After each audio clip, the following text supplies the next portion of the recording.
En el nombre del Padre, y del Hijo, y del Espíritu Santo. Amén. Dios te salve María, llena eres de gracia, el Señor es contigo. Bendita tú eres entre todas las mujeres.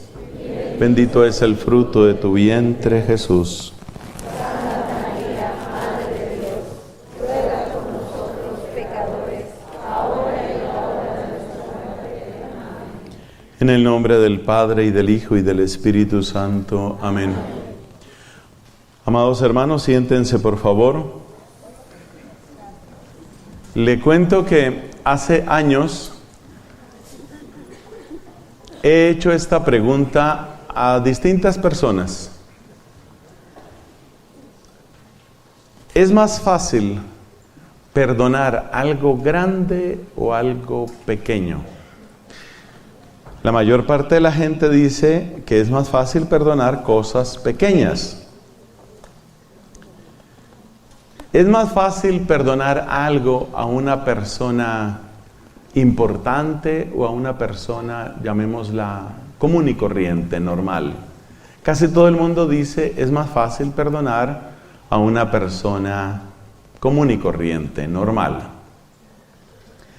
Pero es interesante el ser humano. La realidad es que hay perdones grandes y hay perdones chiquitos o pequeños. Y ¿sabes una cosa? Resulta que a veces los perdones pequeñitos son los más difíciles. Y a veces perdonar a las personas que tenemos más cerca es más difícil. No por lo que hay que perdonar, que puede ser pequeño, sino porque las personas que tenemos cerca, que son como nosotros, en primer lugar, si nos ofenden o lastiman, sucede con más frecuencia. Y en segundo lugar, nos cuesta más trabajo disculparlos. Entonces organicemos este primer pensamiento en una frase, con pregunta y respuesta. Pregunta: ¿por qué a veces es tan difícil perdonar a las personas que tenemos cerca? Esa es la pregunta que hacemos. ¿Por qué a veces es difícil perdonar a las personas que tenemos cerca? Respuesta: por dos razones. La primera razón, porque las personas que tenemos cerca nos molestan, nos tallan, nos contradicen con más frecuencia. Si yo tuve un problema con un profesor de la universidad, cuando yo estaba en la universidad, ese profesor ya está lejos. Yo no me veo con él.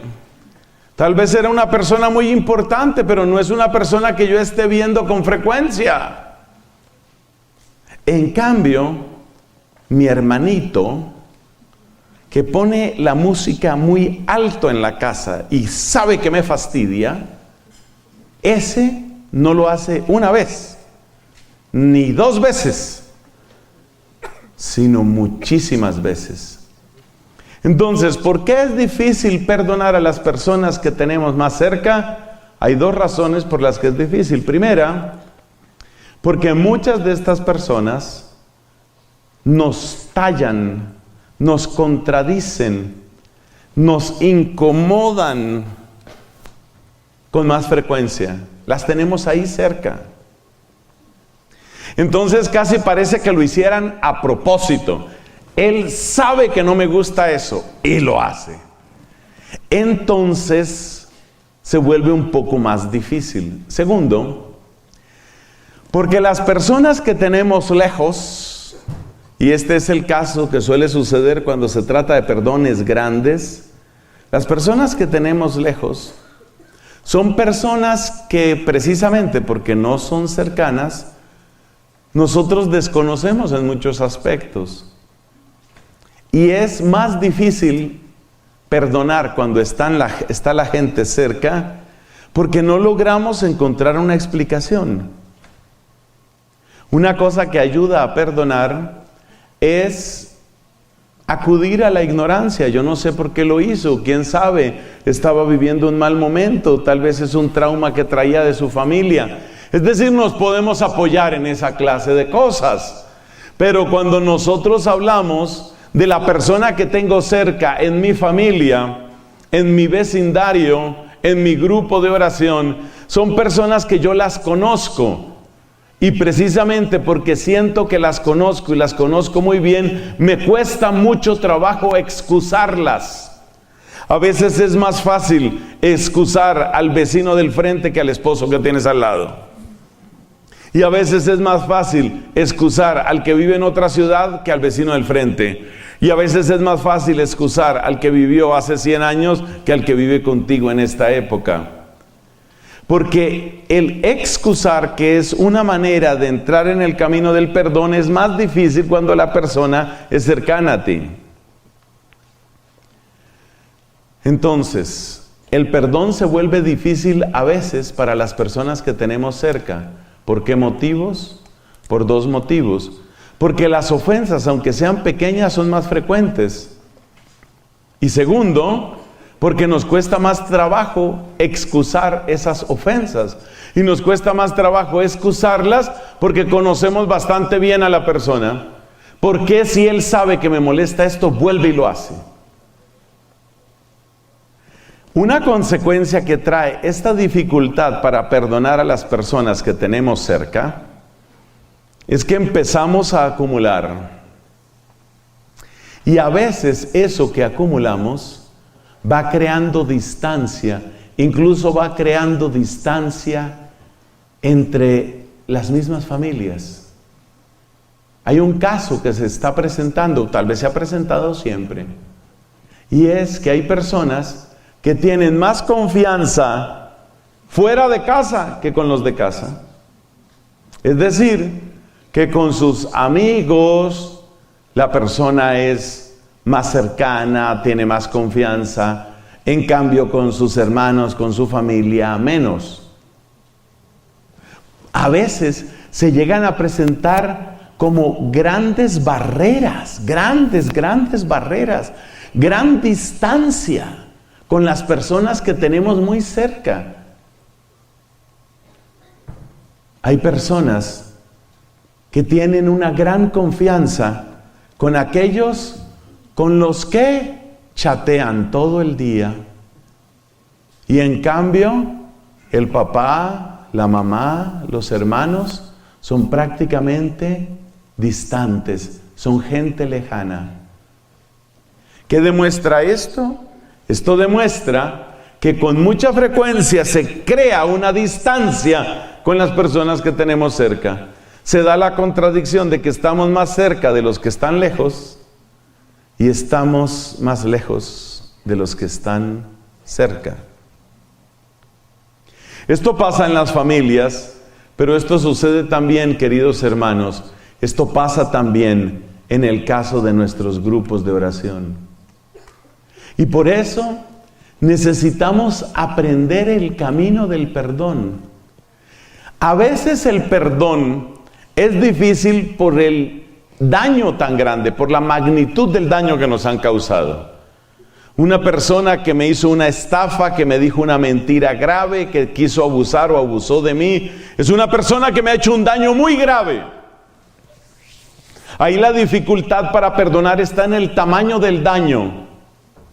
Pero otras veces la dificultad para perdonar es que yo no le creo.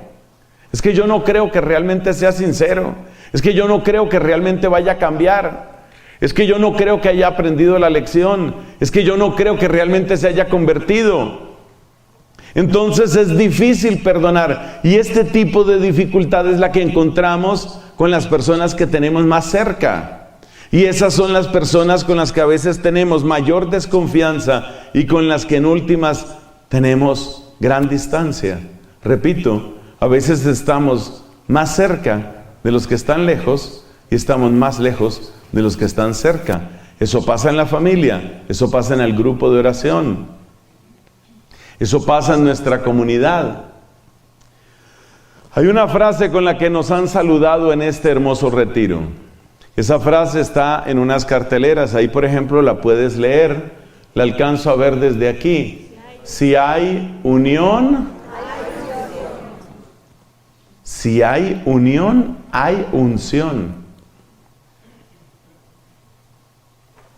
Ved qué bueno y qué grato, dice el Salmo, por allá como el 133 me parece, una cosa así. Ved qué bueno y qué grato los hermanos unidos, allí manda el Señor la bendición, donde están los hermanos unidos. ¿Y qué es lo que principalmente nos separa? Lo que principalmente nos separa es que nos cuesta trabajo trabajar juntos, nos cuesta trabajo trabajar.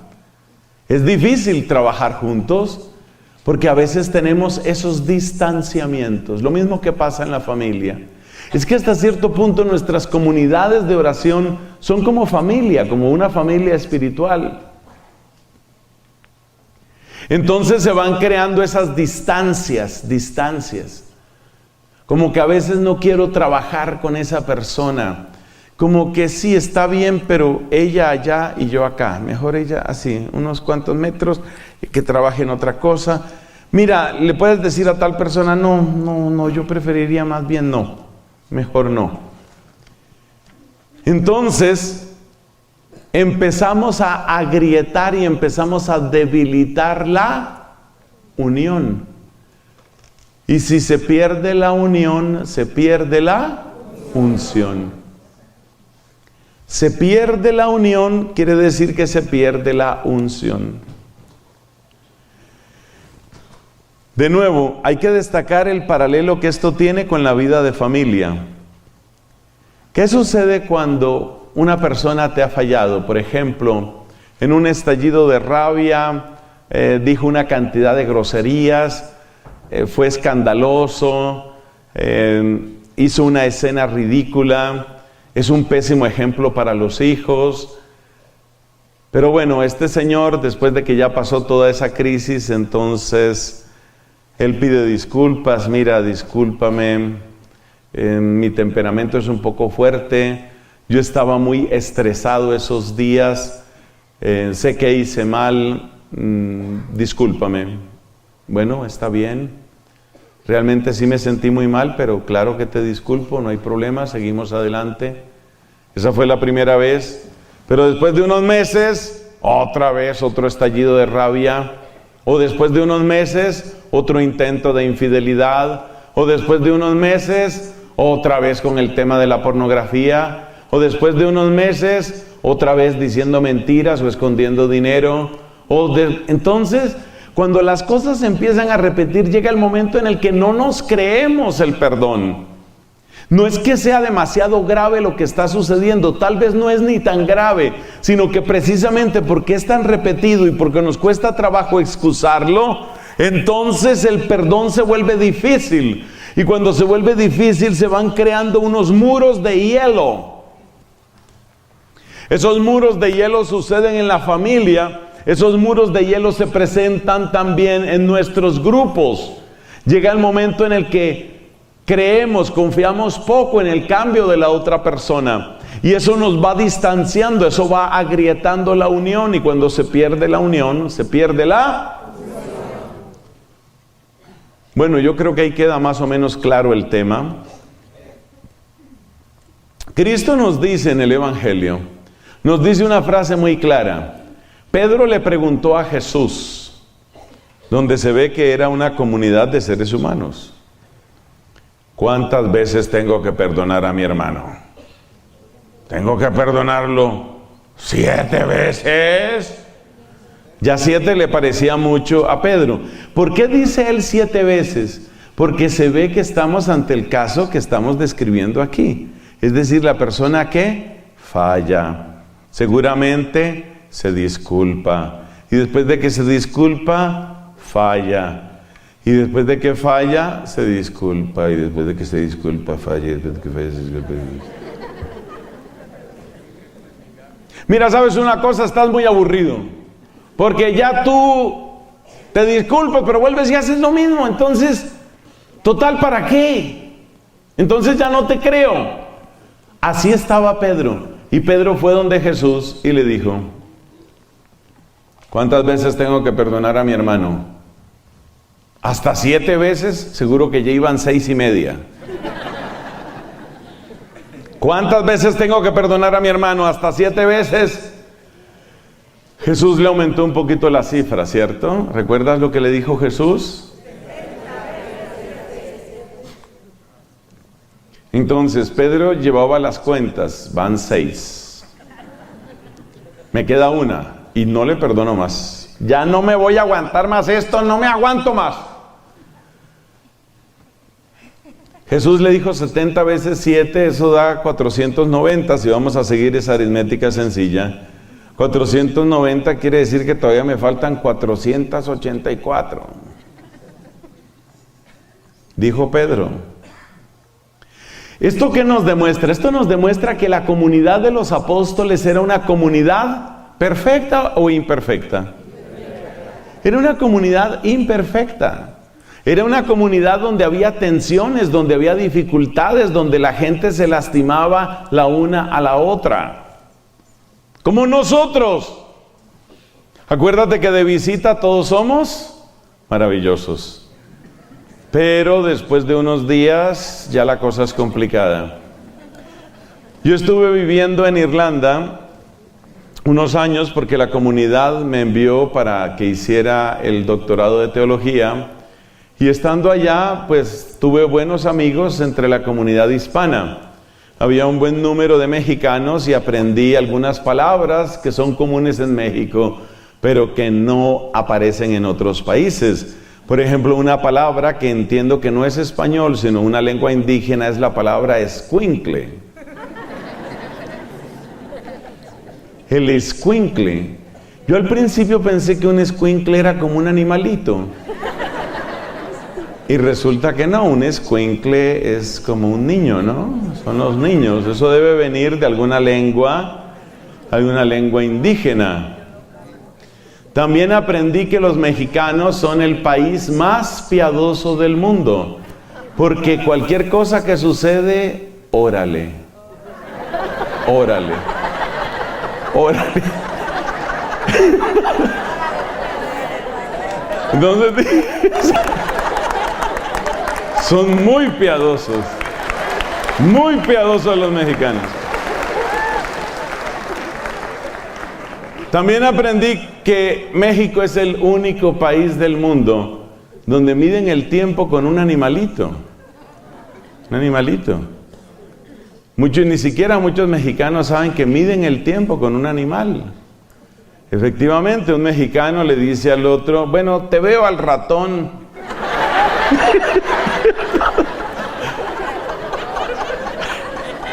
O sea que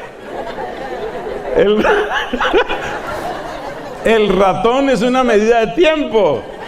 Eso solo existe en México. Espero que no vayan ustedes a creer que todos los que están aquí son mexicanos. No todos son mexicanos. Hay personas, a ver, ¿quiénes son de otras partes? Levanten la mano los que son de otras partes.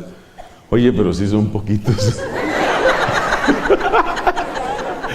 La gran mayoría son de México, lindo y querido. A ver, por ejemplo, allá. A ver, los que no son mexicanos, allá la hermana, ¿de dónde es? ¿De dónde? De Perú. ¿Allá? Guatemala. A ver, por allá, ¿de dónde? El Salvador. ¿Y allá? De Dominicana. Hay unos cuantos, no hay unos cuantos, pero definitivamente la gran mayoría de México. Bueno, pero todo esto es para decirles que entre los dichos mexicanos que aprendí en esa época, había una amiga que era así, con muchos refranes y muchos dichos. Yo creo que eso se acostumbra bastante en México, los refranes. Y entonces decía, el huésped y el muerto a los 3 días...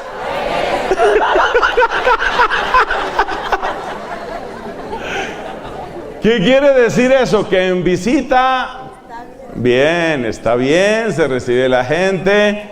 Entonces yo por eso siempre que voy a México voy 2 días y medio.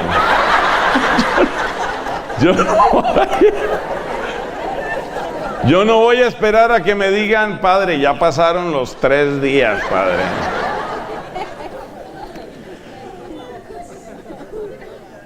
Cuando vivimos, cuando convivimos, cuando tratamos a las personas, siempre hay cansancio, siempre hay fastidio, siempre hay algo de ti que no me gusta. Eso siempre sucede. ¿Le sucedió a los apóstoles? Sí. Porque cuando Pedro preguntó, ¿cuántas veces tengo que perdonar? Esa pregunta la hizo porque ya llevaba varias. Ya había perdonado varias veces lo mismo. ¿Ven? Pero hay una frase que nos sorprende. Cristo dice, hay que perdonar 70 veces 7. Y luego, hay un texto en la Biblia en donde dice, el amor no lleva cuentas. O sea que cuando uno está llevando cuentas, Pedro estaba llevando cuentas, ¿no? Pedro tenía por ahí una libretica y ahí iba apuntando. A Bartolomé ya le he perdonado 3, a Mateo le he perdonado 2, Santiago el menor, ya te he perdonado 5. Él tenía su libretica y cada uno de nosotros tiene una libretica. Y le vamos llevando las cuentas y otras personas nos están llevando las cuentas a nosotros. Ya te perdoné 1, ya te perdoné 2, ya te perdoné 5. Cuando llega a 5 se activa la alerta roja.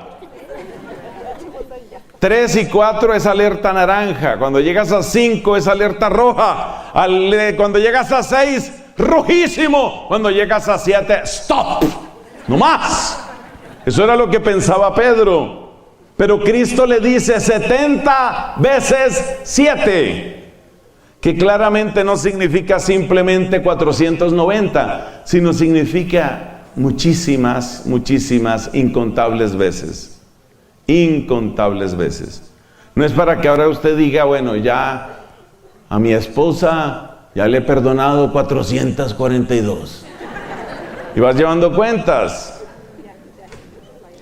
Primera carta a los Corintios capítulo 13, ¿qué nos dice? Nos dice, el amor no lleva cuentas. Cuando describe lo que es el amor, dice, el amor no lleva cuentas. Pero, a ver, esto suena muy poético, muy bonito, y que tenemos cantos al amor, ¿no? Si yo no tengo amor, yo nada soy, Señor. Si yo no tengo amor, yo nada soy, Señor. Eso es muy bello. Y los cantos al amor, entonces José Luis Perales, que es por allá de mi época. Esta juventud no sabe quién es José Luis Perales, pero por allá de mi época, los cantos al amor, el amor, a todos nos gusta cantar al amor. Y cuando la gente se va a casar, ¿qué texto quieren para su matrimonio? 1 Corintios 13, el amor. El amor dura para siempre, el amor perdona todo, el amor disculpa todo, el amor no lleva cuentas, el amor todo lo excusa, el amor todo. Y la gente, se nos llena el corazón de una sonrisa. Pero hay un problema cuando se escoge ese texto para el matrimonio. ¿Sabe cuál es? Yo he descubierto esto después de 27 años de sacerdocio que cumplo el próximo jueves. Próximo jueves, con la misericordia de Dios, cumpliré 27 años de sacerdocio. He descubierto algo, que cuando en los matrimonios dicen, ay padre, yo quiero ese texto, el texto ese del amor, yo quiero el texto del amor. Casi siempre la gente quiere el texto del amor. Por ejemplo, ella dice, yo quiero el texto ese de 1 Corintios 3, el texto del amor. Pero ¿sabe para qué? ¿Sabe para qué? Para que lo oiga él. Y él dice, padre, yo quiero 1 Corintios 13, ¿pero para qué? Para que lo oiga ella, para que ella lo oiga. Entonces, realmente el significado es, sepa y entienda que el amor no lleva cuentas. Bueno, ¿qué tenemos hasta este momento? Estamos muy informales, estamos así un poquito desordenados en esta charla. ¿Qué hemos visto? Hemos visto que es difícil perdonar a las personas que tenemos cerca. Ya se trate de la familia o del grupo de oración. ¿Por qué es difícil? Porque las faltas son más frecuentes, así sean más pequeñas. Y porque siendo más repetidas, también nos cuesta más trabajo excusarlas. Ya conocemos bastante a las personas y no encontramos ninguna explicación de por qué hacen lo que hacen. En segundo lugar, hemos visto que esta realidad se presentó también en los apóstoles. También ellos tuvieron la misma dificultad. Y también ellos llevaban cuentas. Y en tercer lugar, ¿qué hemos visto? En tercer lugar, hemos visto que la Sagrada Escritura nos invita a perdonar siempre. A perdonar sin límites y a no llevar cuentas. Hasta ahí vamos. Pero ahora viene el problema. Como dicen en algunos lugares de México, ¿cómo le hago? ¿Cómo le hago? O sea, bonito, sí, la espiritualidad, el perdón, y todos queremos que nos perdonen sin límite. Y es maravilloso ir uno a confesarse y tener que reconocer con vergüenza: Padre, esto lo he confesado muchas veces, pero volví a caer. Y sin embargo sentir que el sacerdote nos absuelve y sentir que Dios siempre perdona, eso nos encanta, eso nos enamora, ese es un bálsamo dulce en nuestro corazón. Pero practicarlo uno es mucho más difícil. ¿Cómo podemos nosotros llegar a ese perdón, el perdón del 70 veces 7? ¿Cómo podemos llegar a ese perdón de una manera real, de una manera eficaz? ¿Cómo podemos llegar ahí? Sobre todo cuando no encontramos la manera de justificar, cuando no encontramos la manera de excusar a la otra persona, cuando nos parece que simplemente no quiere. En esos momentos, ¿qué clase de perdón puede existir en nosotros? Y óigase bien, sabemos perfectamente lo que exige la Sagrada Escritura. La Sagrada Escritura exige 70 veces 7. La Sagrada Escritura nos dice: el amor no lleva cuentas, pero da la impresión de que nosotros somos incapaces de evitar las cuentas. Y sí las vamos llevando. Y hay personas que llevan unas cuentas absolutamente escrupulosas. ¿Y ahora qué pasó? No, pues que tengo que irme para un viaje de negocios. Ah, un viaje de negocios. ¿Y a dónde vas a ir? Bueno, me voy para el norte, voy para el estado de Iowa. No se te olvide que en marzo de 1989, en Iowa, cuando viajaste por American Airlines, vuelo 1243,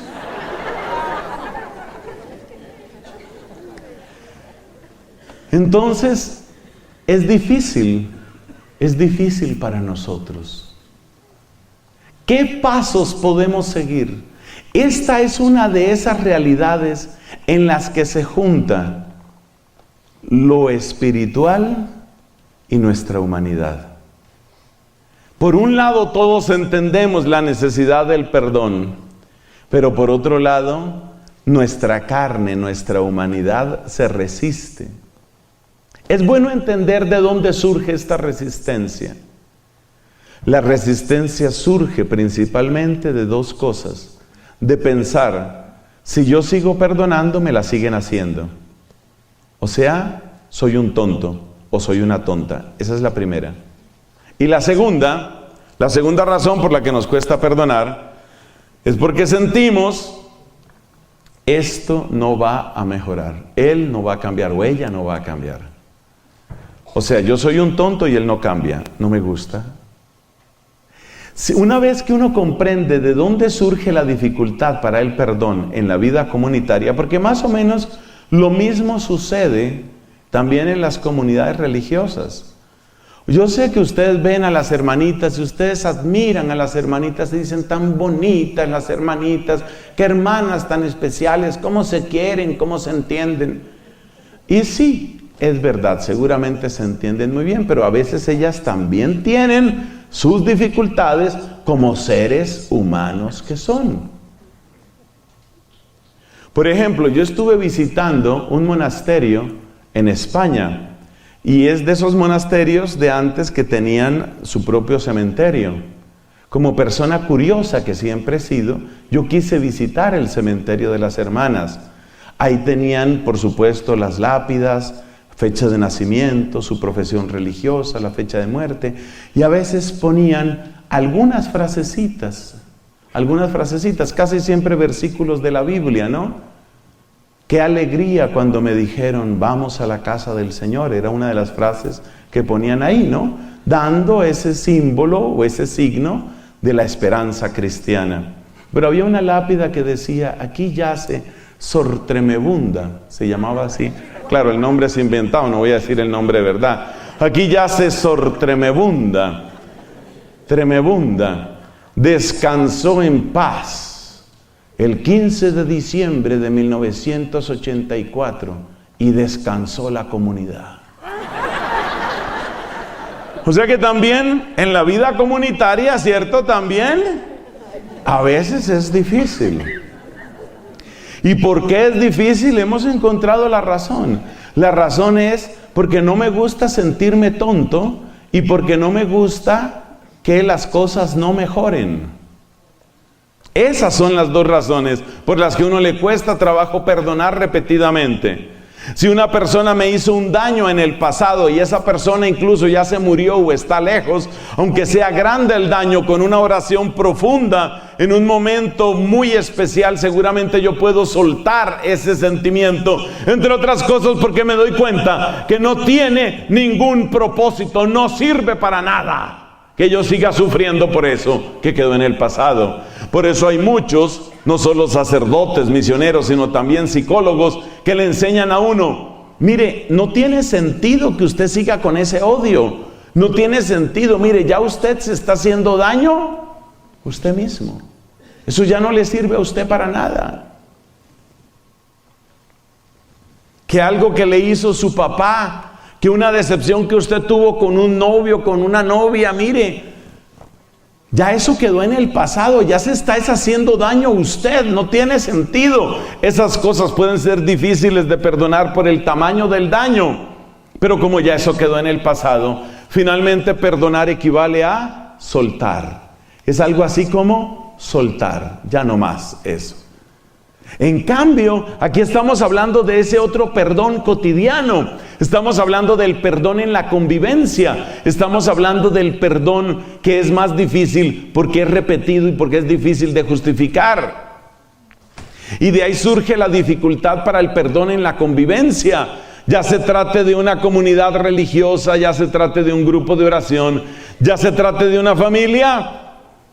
Allí donde hay seres humanos que comparten los mismos espacios, los mismos recursos durante un tiempo, tarde o temprano surgen roces, surgen dificultades. Si pasa incluso entre la gente que se ama, yo te amo profundamente, yo te amo más, no, yo te amo más. Esas son las conversaciones de los novios, yo te amo más, no, yo te amo más, yo te amo más. Y ahí se la pasan. ¿Cómo se curan de esa enfermedad? Casándose. Entonces ya una vez casados empiezan a aparecer otras cosas y también ahí hay dificultades y las dificultades se sintetizan en ¿qué? ¿Por qué? Esto es muy importante que le quede claro a usted, querida amiga, querido amigo. ¿Por qué es difícil el perdón cotidiano, que es del que estamos hablando aquí? ¿Por qué es difícil? Es difícil por dos razones. Porque no me gusta que me tomen por tonta o por tonto. No me gusta eso. Siento que es una burla, no me gusta eso. Segundo, es difícil ese perdón porque yo no veo que las cosas mejoren.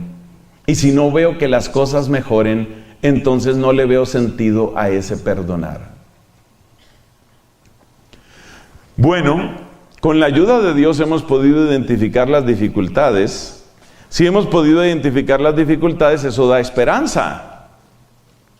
Porque eso quiere decir que tal vez tenemos soluciones. Lo primero que hay que decir aquí, por favor, eso escríbalo muy claro en sus apuntes, es esto. El perdón nunca es complicidad. Dios nos llama a perdonar siempre, siempre, pero perdonar no es ser cómplice. El perdón que se traduce en complicidad no es verdadero perdón. Porque el perdón en la Sagrada Escritura siempre es el comienzo de una nueva etapa, el comienzo incluso de una nueva persona. Por eso nos dice el apóstol San Pablo, somos nuevas criaturas. Y por eso dice también, el hombre viejo ha quedado atrás, somos hombres nuevos. Somos la humanidad renovada por el poder de la gracia. Entonces debe quedar muy claro que el perdón no puede ser complicidad. Esto tiene relación con un tema espiritual, un tema de teología espiritual en el que creo que hay bastante confusión, que es el tema de la cruz. Ya verás por qué se parece. Pensemos en el caso de la persona que tiene su esposo y su esposo es alcohólico y es violento. Y ya llevan 12 años de alcoholismo y de violencia. Y van para 13 años de alcoholismo y violencia. Y a los 20 años son 20 años de alcoholismo y violencia. Y entonces dice esta señora, con espíritu de resignación, dice, esa es mi cruz. Cuidado, cuidado con el uso de la cruz de esa manera. La cruz no es complicidad. Por supuesto que la cruz de nuestro Señor Jesucristo es una cruz de dolores, eso está clarísimo. Es cruz de dolores. Y es cruz que está hecha a mi medida. Es decir, es algo que me duele y me talla particularmente a mí. Podemos decir que mis recursos se quedan cortos frente al sufrimiento de la cruz. Todo eso es cierto. Pero no se nos olvide un elemento importantísimo de la cruz. La cruz siempre es fecunda. ¿Qué salió de la cruz? La redención. ¿Qué salió de la cruz? La Pascua. ¿Qué salió de la cruz? Un mundo nuevo. Entonces, que haya sufrimiento y que va a haber sufrimiento en nuestras vidas, eso lo sabemos. Ya se trate de una enfermedad, ya se trate de ataques, persecución. Jamás olvidemos, por favor, a los cristianos perseguidos. Hay gente que está padeciendo atrozmente por el nombre de Jesucristo. Hay una religiosa colombiana, solo la conozco por las noticias. Ella se llama Gloria Cecilia Narváez. Y en todas partes, o casi todas partes, la menciono siempre para que oremos por ella. La hermana religiosa colombiana, Gloria Cecilia Narváez, estaba sirviendo a Dios en la persona de los niños pobres en un país de África que se llama Malí. Es un país extremadamente violento. Esta misma mañana estaba viendo nuevas noticias de violencia en Malí. Tiroteos, asesinatos. Es muy violento. Y allá estaba esta religiosa, Dios la bendiga. Fue secuestrada por extremistas islámicos. Está en manos de musulmanes agresivos, fundamentalistas. Esta pobre mujer ya completó más de 2 años en cautiverio. Y la amenaza de ellos es que si no les dan unas sumas astronómicas de dinero, la mantendrán como esclava para siempre. Hay personas que están sufriendo atrozmente por el nombre de Cristo. Entonces, mis hermanos, por supuesto que la cruz significa sufrimiento, por supuesto. Y a veces ese sufrimiento es extremo y continuo, como seguramente está padeciendo la hermana Gloria Cecilia. Todos los días oro por ella y por los demás que están padeciendo por el nombre de Jesús. Porque muchas veces nosotros somos unos grandes cobardes, es lo que nos pasa a nosotros. Somos unos grandes cobardes. Pero hay gente que tiene un valor impresionante hasta dar su vida, hasta dar su sangre por Jesús. Pero sigamos con nuestro tema.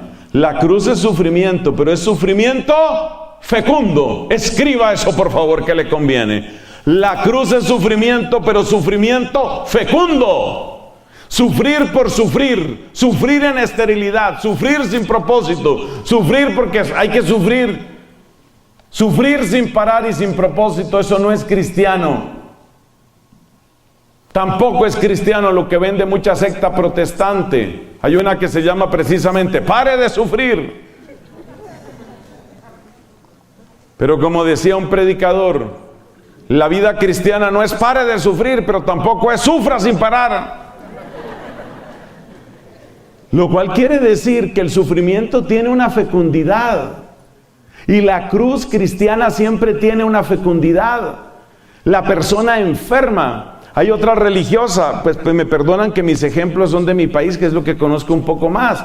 Esta es la famosa hermana Susana. Ya ella murió hace unos cuantos años y por supuesto es la ley de la vida, mucha gente se va olvidando de ella. Pero para mí la hermana Susana era una santa. Esta hermana Susana, ella se quedó ciega, además de otras enfermedades.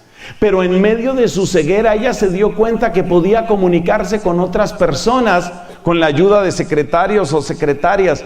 Ella se comunicaba a través del correo electrónico, a través del teléfono. ¿Y sabes con quién hablaba ella especialmente? Hablaba con otras personas ciegas. Y después hablaba también con paralíticos. Y se comunicaba con todo tipo de personas que estaban en el sufrimiento. Y ella hizo una asociación virtual de personas que sufren, pero que ofrecen sus sufrimientos por las misiones en el mundo. O sea, ella convirtió su dolor y su tragedia, la convirtió en una comunidad de orantes que le han dado fuerza a las misiones de muchas personas. Esa es la cruz. La cruz es sufrimiento, pero ¿sufrimiento? ¿Sufrimiento qué? Fecundo. Sufrimiento estéril no lo quiere Dios. Sufrimiento estéril no lo quiere Dios. El sufrimiento ha de dar fruto. Con esa claridad sobre la cruz nos devolvemos a nuestro tema principal, que es el del perdón. ¿Y qué hemos dicho sobre el perdón? Que el perdón nunca puede ser complicidad.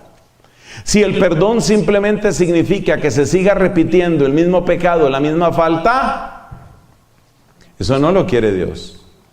Eso no lo quiere Dios. Así no es. Así no es. O sea que nuestro perdón, y esto tiene que quedar muy claro, nuestro perdón es una presencia de Dios que abre un camino para la persona que ha caído. Nuestro perdón es un mensaje de Dios para esa persona. Vamos a entrar entonces en la parte práctica. Es bueno que descendamos esto a unos elementos prácticos porque de ese modo lo podemos aplicar mejor. ¿Qué debo hacer yo? Vamos a plantearlo así, bien concreto. ¿Qué debo hacer yo frente a estas situaciones? Volvamos al caso de la señora, 12 años de alcoholismo y golpes. ¿Qué debe hacer esa señora? Si ella va y se confiesa y el sacerdote le dice, mire, perdónelo, sígalo perdonando, continúe perdonando, ánimo con ese perdón, ya lleva 20 años, fuerza con ese perdón. Mira, hay que tener cuidado. Sí estamos llamados al perdón, pero así como estamos llamados a la cruz fecunda, estamos llamados al perdón fecundo. Nuestro perdón ha de ser fecundo. Entonces vamos a dar algunas sugerencias para que nuestro perdón sea fecundo. Porque te digo una cosa, si nuestro perdón no es fecundo, tarde o temprano vamos a sentir que esa esterilidad del perdón nos quita toda posibilidad interior de seguir perdonando, porque sentimos que es una burla y que es una burla estéril. Y ya hemos visto que sentirnos burlados y sentir la esterilidad son las grandes dificultades para perdonar. Recomendaciones. Vamos a dar un total de 7 recomendaciones. O sea que es muy importante, si usted está tomando sus apuntes, recuerde que después esto se va a publicar en YouTube. Para los que no conozcan el canal de este servidor, ustedes saben que está completamente a las órdenes de ustedes. Usted sabe que el ingreso es perfectamente gratuito. En YouTube mi canal se llama Fray Nelson, en una sola palabra, Fray Nelson. F-R-A-Y Nelson, Fray Nelson. Usted se puede suscribir y recuerde, como siempre decimos, cuando se suscriba, active la campanita. En YouTube hay una campanita cuando usted se suscribe. ¿La campanita para qué sirve? Para que cada vez que se publique un nuevo video, ¡pling!, la campanita le está diciendo, hay un nuevo video. Porque si no, usted se olvida del canal y la idea es que le sirva. Esta predicación se está grabando en video para publicarla precisamente en YouTube. Y usted puede volverla a escuchar ahí. De manera que si usted cometió un error, el gravísimo error de no tomar apuntes, si usted cometió ese error, quiero que sepa una cosa, yo lo perdono. pero no lo vuelvo a hacer. Y fíjate que eso le decía a Cristo, ¿no? ¿Qué le decía a Cristo? ¿Qué le dijo Cristo a aquella mujer adúltera? Mujer, ¿nadie te ha condenado? Y ella respondió, nadie, Señor. ¿Qué le dijo Jesús? Yo tampoco te condeno. ¿Y qué le dijo? Ve, no vuelvas a pecar. O sea que el perdón, fíjate que no me estoy inventando nada. El perdón siempre tiene que ser fecundo. El perdón tiene que ser fecundo. O sea que los 7 pasos, las 7 sugerencias que vamos a dar, son 7 sugerencias para que el perdón sea fecundo. Porque la cruz, bendita sea la cruz de Jesús, porque la cruz de Cristo, lo mismo que el perdón del cristiano, tienen que ser.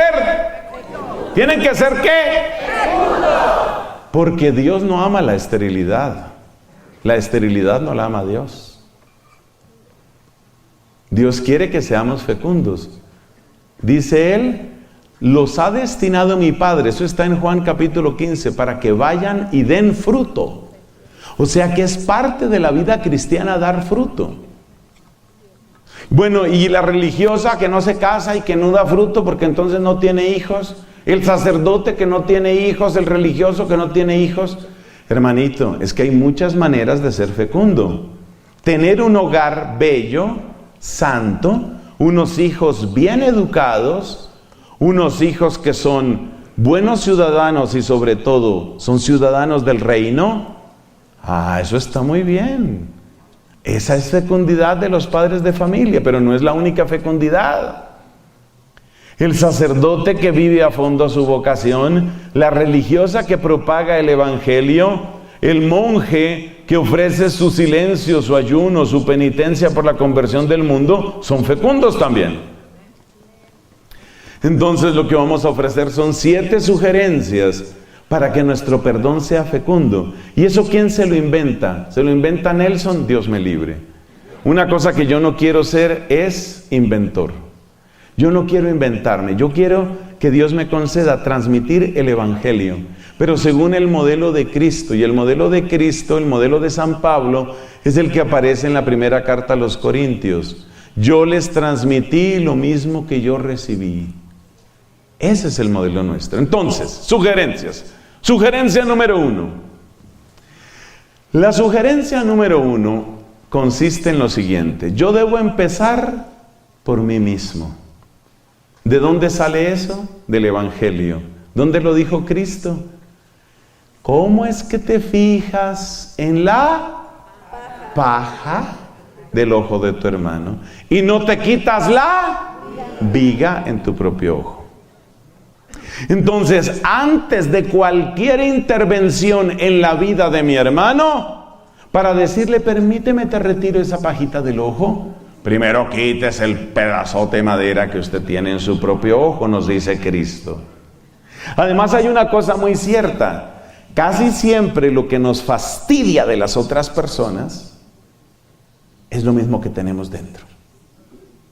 Con muchísima frecuencia lo que más criticamos en otros es lo que nosotros hemos cometido, estamos cometiendo o en el fondo quisiéramos cometer. Quisiéramos. Si yo pudiera ser tan desvergonzada como esa muchacha. Ay, cómo me gustaría mostrarme así. Pero lo que pasa es que el cuerpo de ella le ayuda. Mi cuerpo, en cambio, no ayuda. Pero yo quisiera también lucir mis atributos. Pero ¿qué pasa? Que a algunas personas les toca lucir sus atributos, primera parte, segunda parte, tercera parte. ¿Por qué? Porque son atributos, están muy atributados. Entonces casi siempre lo que uno más critica es lo que uno tiene. Entonces la persona orgullosa, una persona orgullosa, ¿qué es lo primero que hay? ¿Qué gente tan orgullosa? Todos aquí yo los veo como tan orgullosos todos. Seguramente tú lo llevas dentro. Entonces empieza por examinarte tú. Dice la Escritura, el sabio empieza por corregirse a sí mismo. Empieza por examinarte, tal vez yo tengo esto.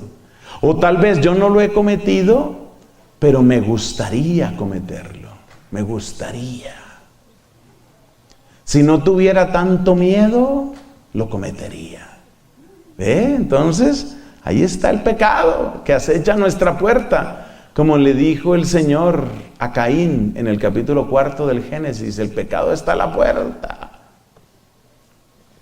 Entonces, primer paso, revisarse uno. Cada vez que le fastidie algo de alguien, usted hágase la pregunta, ¿y yo qué? ¿Y yo qué? ¿Yo en qué estoy? Corríjase usted, examínese usted, aprenda de los otros. Hay una frase que se atribuye al filósofo chino Confucio: cuando el sabio ve un error en los demás, se corrige a sí mismo. Muy parecido a lo del Evangelio, por cierto. Entonces lo primero es eso. Segundo, también es un discernimiento. Lo vamos a poner en forma de pregunta. ¿Quiero hablar para desahogarme o para hacer un bien? Esta frase la tomo de un santo, el gran apóstol de la juventud, Don Bosco. Don llaman en Italia y en otros países a los sacerdotes. Él se llamaba Juan Bosco. Este gran santo, San Juan Bosco, apóstol de la juventud en el siglo XIX, en el norte de Italia, tenía una expresión muy clara al respecto. Él decía: ten cuidado, porque a veces cuando tú quieres corregir, en realidad lo que quieres es desahogarte. Entonces tengo que hacerme la pregunta. ¿Cuál era la pregunta? ¿Quiero desahogarme o quiero ayudar? Fíjate que también es una pregunta que tiene que ver con nosotros mismos. Muchas veces los papás caen en este error con los hijos. Hay algo que le fastidia del hijo: la manera como se porta, la manera como se peina, la comida que desperdicia, la música que oye, el ruido que hace, los amigos con los que anda. Le fastidia algo del hijo. Y entonces, cuando va a corregir al hijo, en el fondo, ¿qué es lo que está haciendo? Desahogándose. En el fondo lo que le está diciendo es: me fastidian tus amigos, me fastidia tu música, me fastidia muchas cosas, muy fastidia. O sea, ¿qué está haciendo? Desahogándose. ¿Sabes una cosa? El desahogo lo único que produce es resistencia en la persona. Porque la persona que recibe tu desahogo lo recibe como ¿qué? Como un ataque. La persona que se siente atacada por ti se pone a la defensiva. No me gusta lo que estás haciendo. Pues a mí tampoco me gusta lo que usted está haciendo. Esa es la respuesta.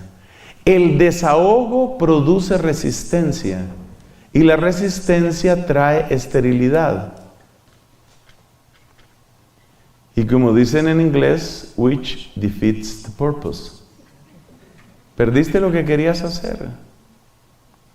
Entonces, el primer discernimiento que hay que hacer es, la pajita y la viga, ¿no? Revisarme yo. ¿Qué es exactamente lo que me fastidia? Probablemente lo que me fastidia es que yo quisiera hacer eso. ¿Te has dado cuenta? Y ahí es donde viene el chisme, no viene la murmuración. ¿Sí te has dado cuenta cómo la Laurita todas horas es llamando la atención? Ella tiene que ser la estrella en todo. Y entonces la otra amiga le responde: sí, igual que tú. Si fuera buena amiga. Entonces lo primero es examinarse uno. Segundo, ¿yo me quiero desahogar? ¿No será que en realidad lo que yo quiero es desahogarme? Yo no estoy buscando el bien de la otra persona. Tercero, vamos para el tercero, mis hermanos. ¿Cuántos son? 7 recomendaciones. Muy importante, quienes no están escribiendo, ese ejercer la memoria. Dios mío, que esto no se me olvide, que esto quede para siempre grabado en mí. Tercero, muchas veces las personas no se han dado cuenta de las cosas. A veces uno cree que las cosas son obvias. Por ejemplo, hay algo muy interesante, hay unos estudios muy interesantes que muestran que casi nadie de las personas que hablan muy fuerte, hay gente que tiene como el amplificador incorporado, gente que tiene el amplificador. La gente que habla duro no se da cuenta que habla duro. Si luego nos queda tiempo, les echo un chiste sobre una muchacha que hablaba muy fuerte, pero eso es después, si nos alcanza el tiempo.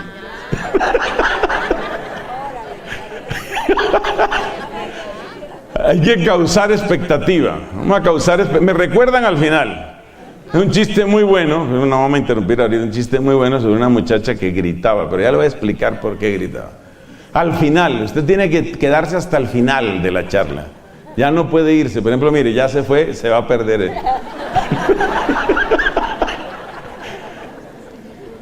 Entonces, el tercer punto, ¿cuál es? El tercer punto es muchas veces las personas no se han dado cuenta. Pero le voy a dar todavía más claro este mensaje. Casi siempre cuando nosotros vamos a hablar a la persona para corregirla, nosotros empezamos por acusar. Es un error. Le voy a contar una noticia. ¿Sabe usted qué significa la palabra Satanás? Satanás viene de una antigua raíz hebrea que significa el que acusa. El que acusa. La peor manera de acusar, la peor manera de corregir es acusar. Porque cuando usted acusa directamente a la otra persona, posiblemente usted no está tomando en cuenta muchos factores. Quizás la persona no se había dado cuenta de lo que estaba haciendo. Quizás la persona no percibía la gravedad de lo que estaba haciendo. Quizás la persona obra de ese modo por cosas que usted desconoce. Yo sé que esto es difícil que suceda en un contexto familiar o en un contexto de familiaridad, pero hay que tener en cuenta que sucede así. Entonces, desde hace unos años, muchos psicólogos nos han hablado de las ventajas del lenguaje asertivo. El lenguaje asertivo, tratando de dar una definición súper simple. El lenguaje asertivo es que yo solo voy a hablar de aquello de lo que estoy plenamente seguro. Y muchas veces de lo único de lo que estoy completamente seguro es de cómo me afectan las cosas a mí. Entonces le voy a dar un ejemplo. Mira, cuando tú me hablas así, cuando tú me levantas la voz así, yo me siento humillado. Tal vez no es tu intención, pero yo siento que tú quieres humillarme, que tú quieres aplastarme. Eso es lo que yo siento cuando tú me hablas así. Ese es un tipo de lenguaje asertivo. Entonces, la tercera recomendación para que nos quede bien redactada la serie es: utiliza un lenguaje asertivo. ¿Y asertivo qué quiere decir? Voy a hablar de lo que estoy seguro. Y voy a hablar de lo que estoy seguro, ¿qué quiere decir? Voy a hablar de cómo me afectan las cosas, de cuál es el impacto que eso tiene en mí. Voy a evitar la acusación general, la acusación absoluta, que muchas veces es completamente estéril y puede ser además injusta. Utilizar un lenguaje asertivo. Quiero que sepas que cuando tú levantas así la voz, yo siento esto. Hijo, quisiera hablar contigo, dice el papá. El hijo, por allá metido en su mundo, sigue en su celular. Te voy a pedir un favor, hijo. Cuando yo te hablo y tú estás mirando tu celular, lo que yo siento es que tú no me estás poniendo atención y que tú no me das ninguna importancia. Por eso te pido el favor, deja ese celular en este momento. Ahí empezó bien. Eso se llama lenguaje asertivo. No le está diciendo: ¿usted qué hace ahí chateando con esa gente? Esa gente es más importante que yo no valgo nada para usted siempre ha sido así. Todas esas acusaciones son estériles. Hable de una manera asertiva. Usted habla de lo que usted está seguro. Sobre todo hable mucho de lo que le sucede a usted, de lo que le pasa a usted, del impacto que esto tiene en usted. Hijo, lo que quería decirte, muchas gracias por dejar el celular. Lo que quería decirte, hijo, es que en esta casa hay muchas cosas que hacer. Y yo siento que todo el trabajo nos está quedando a tu mamá y a mí, pero todos vivimos en esta casa. No nos sentimos bien con eso. Yo quiero preguntarte, si todos vivimos aquí, ¿a ti te parece que es justo lo que estamos haciendo en este momento? Fíjate, le está hablando en un tono tranquilo, le está hablando en un tono asertivo, está hablando de hechos, no de suposiciones. Precisamente un pecado contra la asertividad es las suposiciones. Hay una frase que dicen en México, pero no recuerdo bien, que dice que la suposición es la madre, y cada uno pone ahí distintas cosas, la madre de todos los errores, la madre, bueno, lo he oído en distintas versiones. Pero lo cierto es eso, yo sí diría que la suposición es la madre de muchos errores, porque uno supone. Entonces no supongas cosas, tú habla de hechos. Si tú le hablas a tu hijo, más o menos como te estoy diciendo, las cosas cambian. Las cosas cambian. Somos 4 en esta casa, somos 5 en esta casa. Estamos tu mamá, estoy yo, están ustedes 3 que viven aquí. Ustedes saben que nosotros no tenemos dinero para pagar ningún empleado ni ninguna empleada. Esta casa es de todos nosotros. ¿Qué es lo justo? Yo quiero preguntarte, ¿qué es lo justo, hijo? ¿Qué crees tú que es lo justo? Fíjate que hablando de esa manera no tienes que humillarlo, no tienes que acusarlo, no tienes que arrinconarlo y tratar de hacerlo sentir culpable. Lo más importante es abrir un camino. Acuérdate, perdonar es abrir un camino para que las cosas mejoren. Entonces se habla en este tono. ¿A ti te parece que eso es justo? Normalmente el muchacho va a decir, no. Ahora quiero preguntarte, ¿cuál es tu compromiso? Especialmente con los hijos jóvenes y adolescentes, la palabra deal, agreement. This is a compromise. Este es un deal, o sea, hemos hecho un pacto, nos hemos puesto de acuerdo. La gran mayoría de los jóvenes toman muy en serio sus pactos y les gusta que se les trate así. En cambio, si tú empiezas con un lenguaje llorón, ay, a mí que me toca toda la carga y yo que sufro tanto, y ustedes que no les importa y un día voy a amanecer como un pollo.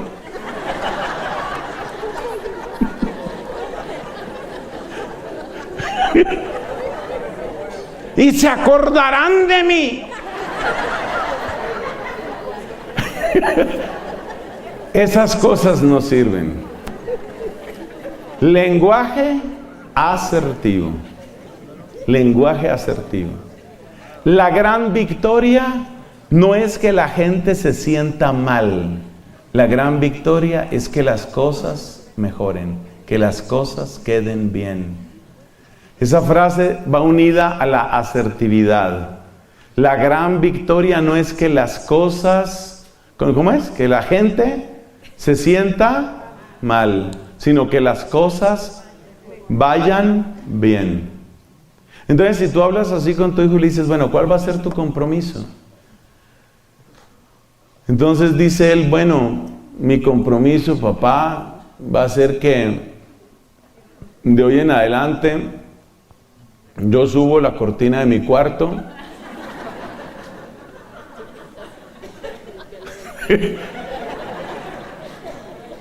voy a limpiar la pantalla del celular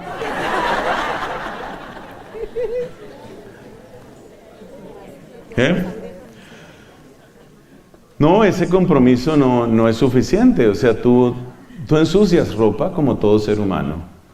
Yo ensucio ropa. Tu hermanita gasta y ensucia ropa, todos ensuciamos ropa. Vamos a empezar por eso. Y vamos a cuidar todos de la ropa. ¿Ves? Entonces estás utilizando un lenguaje asertivo. Estás planteando problemas reales, hechos reales y sentimientos reales de un modo respetuoso.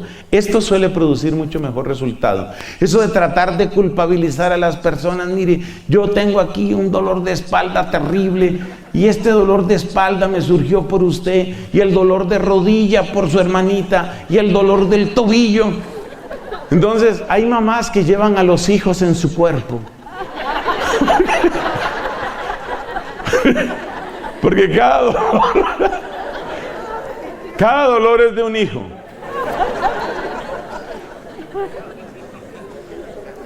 Bueno, entonces ese es el tercero. Cuarta recomendación. La cuarta recomendación es: establece un orden de justicia. Establece un orden de justicia. Eso puede parecer extraño, porque muchos de nosotros tenemos la idea de que perdonar es algo así como salirse del orden de la justicia. La verdad es que cuando se garantiza, cuando se estabiliza el orden, el perdón se vuelve muy fácil, muy fácil. Porque precisamente ya vimos que la gran dificultad para perdonar es que uno siente que no se está garantizando el orden. Y si no se garantiza el orden, uno siente que el perdón es estéril. Y por eso uno no quiere perdonar. Entonces hay que garantizar el orden de la justicia. ¿Qué es garantizar el orden de la justicia? Le voy a dar dos ejemplos. Uno de la familia y otro del grupo de oración. Ejemplo de la familia. De hecho, vamos a hablar no de la familia en este ejemplo, sino de la pareja. Pasa todavía en muchas parejas que en la parte de la intimidad parece que el único importante fuera el hombre. Ese es un error. La vida íntima, la vida de intimidad, estoy hablando por supuesto de sexualidad, es de los dos. Es de los dos. Y es una injusticia, oye la palabra que uso, es una injusticia que la vida sexual o que la vida de intimidad se presente como si consistiera solamente en la satisfacción, en el gusto, en las decisiones, en los tiempos del varón. Entonces una recomendación, no es el tema de este retiro, pero una recomendación que con mucha frecuencia doy en los retiros de parejas es eso. Es necesario establecer el orden de la justicia también en la sexualidad. ¿Por qué? Porque me ha sucedido a lo largo de los años, acuérdese que de los sacerdotes y predicadores que hemos venido en esta ocasión, yo soy el mayor. O sea, yo debo admitir mi condición de cercano a la ancianidad. Entonces, en mi condición de sacerdote mayor, yo he oído las consultas de muchas damas, de muchas mujeres, y me parece lamentable que muchos esposos ni siquiera saben lo descontentas, lo insatisfechas y lo maltratadas que se sienten sus mujeres. Padre, es que no sé, mi esposo resulta ahí con unas ideas y unas cosas que quiere hacer. Ahora le ha dado porque quiere hacer. No me describa tanto, señora, por favor. Voy a tener pesadillas. Que es que mi esposo, y casi siempre, lo que los esposos quieren hacer, lo aprendieron por fuera. En el menos malo de los casos, y es malo, pornografía. En el menos malo de los casos. Entonces, ¿qué pasa? Que el tipo por allá en su pornografía vio cosas interesantes, vio unas posturas, vio unos juguetes, vio unas cadenas. Bueno, y ahora, esposa, en esta escena tú me amarras a cada pata de la cama.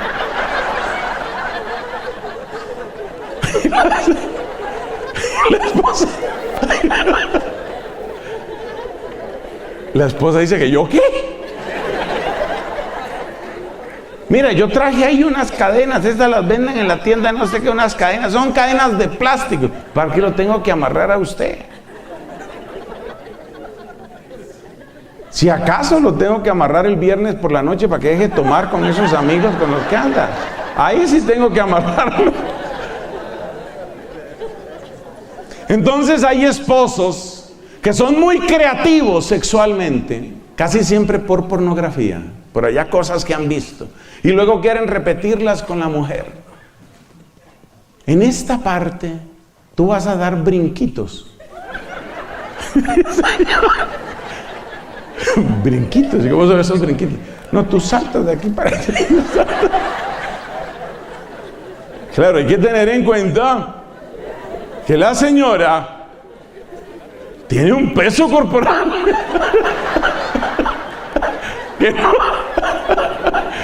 que no le permite dar los brinquitos.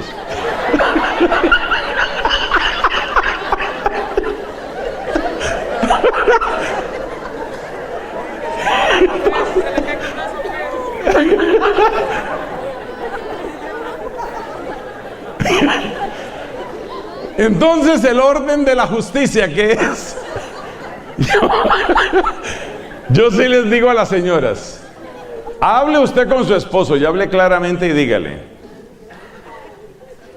amor de mi alma, la sexualidad es de los dos, la intimidad es de los dos, no es solo tuya,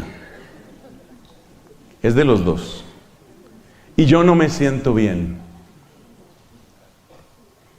Por la razón que sea, ¿no? Hay que saber expresarse. Yo no me siento bien con eso. Yo con eso no me siento bien. Me siento maltratada, me siento insatisfecha o me siento sucia. Eso no. Y la sexualidad es de los dos. Entonces, hay que luchar por el orden de la justicia. Por el orden de la justicia. Esto vale también para la comunidad.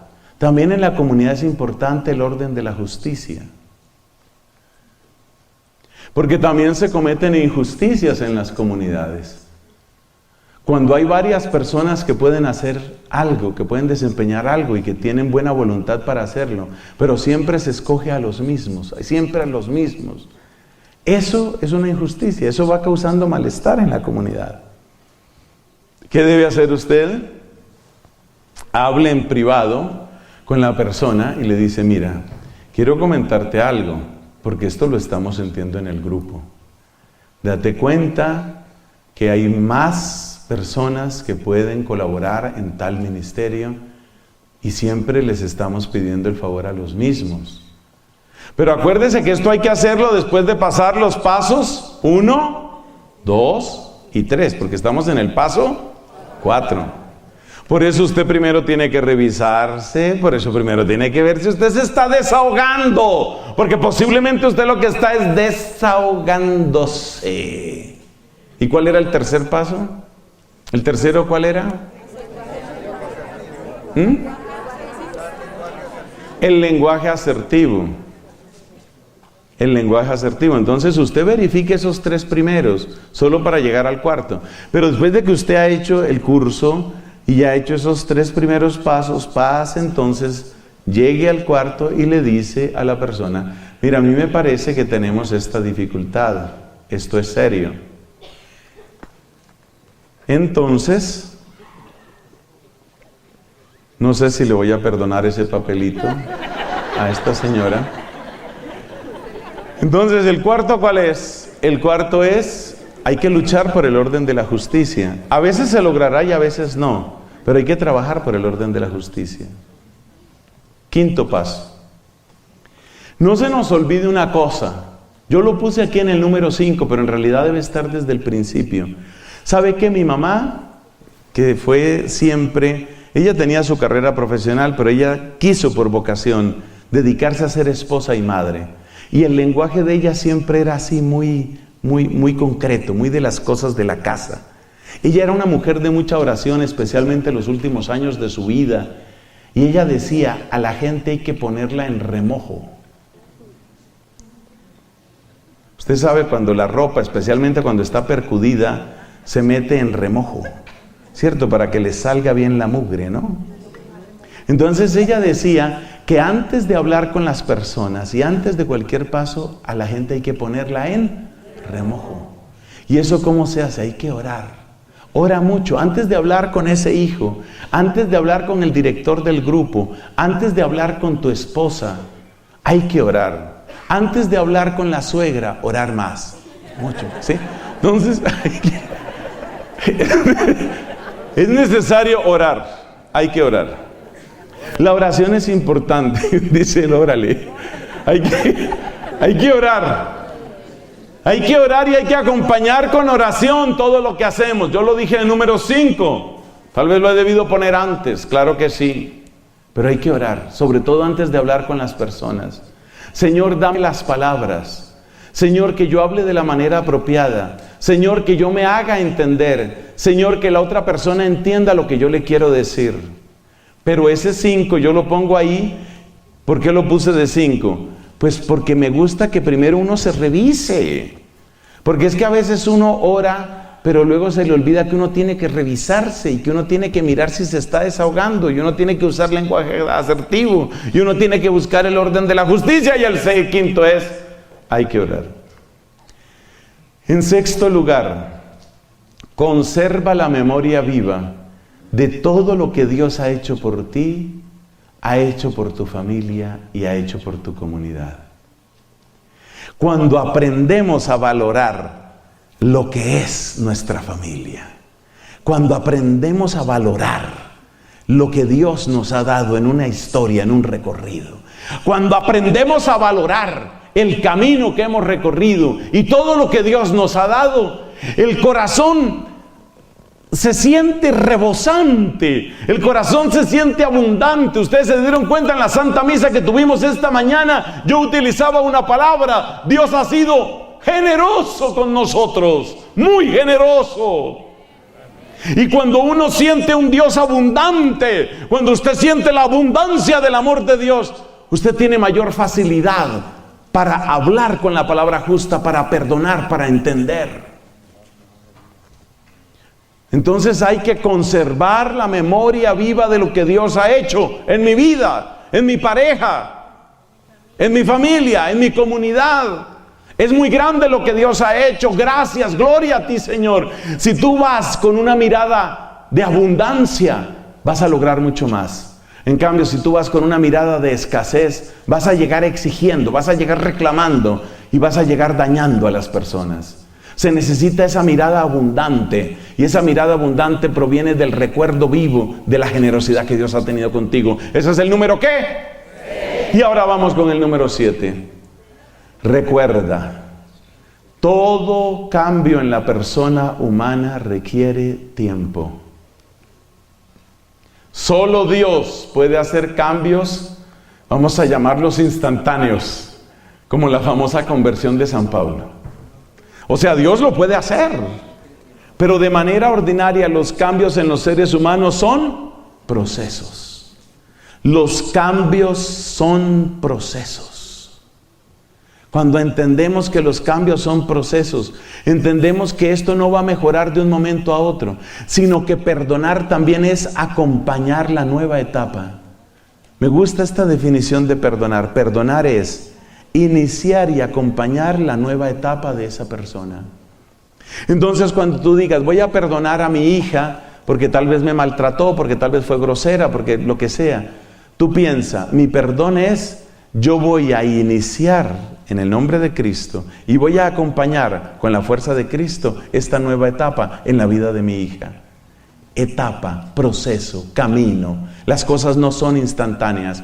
Cuando uno piensa en esos cambios instantáneos, en el fondo lo que uno quiere es quitarse el problema de encima. Así no funciona. Esas son las 7 recomendaciones. Yo creo que con la bondad de Dios ahí tenemos pistas. Tal vez no está todo, pero ahí tenemos pistas para poder convivir, para poder ayudarnos en la familia y en la comunidad de una mejor manera. Gloria al Padre, al Hijo y al Espíritu Santo.